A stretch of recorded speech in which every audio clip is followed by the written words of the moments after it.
Al-Tikra Lichot et la Lachot. Chazak ou Baruch Avotai Vesorot Tovot. On est le 5 aujourd'hui dans le Hadar 2. Et on va continuer à faire notre chemin, à travailler la joie, car c'est notre devoir dans le mois de Hadar. Et surtout quand il y a un deuxième mois d'Hadar. Alors même si des fois on est bloqué avec les astrologues et avec tout ce qui se passe en haut, parce que chaque mois il a son signe, mais le 13e mois dans l'année, il n'est pas dans les calculs. Il est au-dessus de le Mazal. Donc ce serait dommage de penser que si j'ai lu quelque chose qu'on avait bien compris, que ça ne sert à rien de lire dans les journaux, voilà, tu es taureau, donc aujourd'hui tu vas rencontrer quelqu'un, il va te parler mal. Ça ne sert à rien de lire ça parce que ça veut dire qu'on se limite à ce qui est marqué là-bas et on est au-delà. Alors pour le 5e jour d'Hadar, on va essayer de faire une référence au 5e chapitre dans la Megillah, 5e verset. Il y a là-bas une question, je pense que vous l'avez tous posée chaque fois qu'on lit la Megillah. Quand toute l'histoire commence à se retourner et Esther, elle a pu avoir la carte d'invitation pour le Mishté avec Haman et Ahashverosh, et on est sûr qu'elle va dire à Ahashverosh, ça y est, c'est lui, il se passe quelque chose d'incroyable.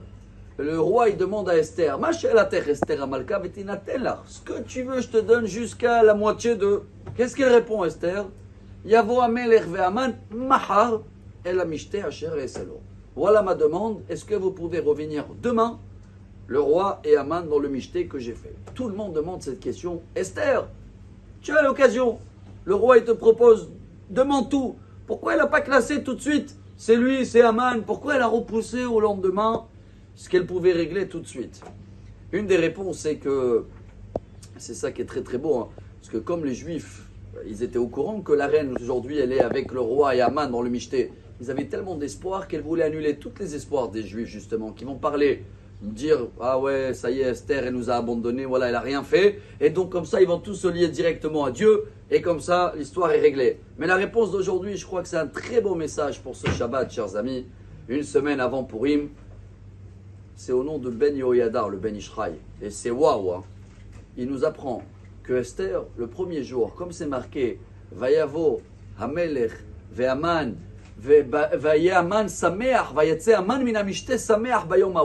Haman, il était tellement joyeux dans le premier jour du Mishté que Esther, elle a compris que quelqu'un qui est joyeux, même non-juif, même ennemi, même méchant, il est tellement top dans la joie qu'il ne va pas tomber aujourd'hui.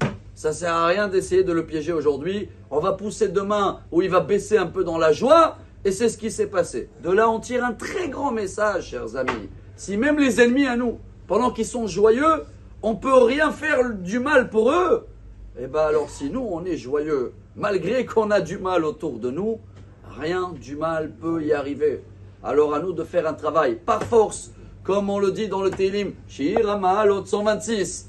Comme on dit à la fin, Az Yomru Bagoim Igdil Hashem La'asoti Mele Ainu Semechim. Même les non-juifs, ils vont voir, ils disent, attends, comment les juifs, avec malgré tout, la guerre, les otages, ils sont joyeux? C'est ça la Géoula, chers amis. Alors à nous de faire un travail de doubler de joie par force et de comprendre qu'avec qui Besimhat Tetseun, il dit le prophète Ishaïa, avec la joie, on va pouvoir sortir de tout ce qui ne va pas et d'avoir, si Dieu veut, plus et plus un très bon Shabbat, très belle semaine de Purim qui va arriver devant nous avec des bonnes nouvelles, bonne santé, bon Shabbat et Kol Mishalot Libenu Letova. Shabbat Shalom. Amar Rabbi Elazar, Amar Rabbi Yochanan.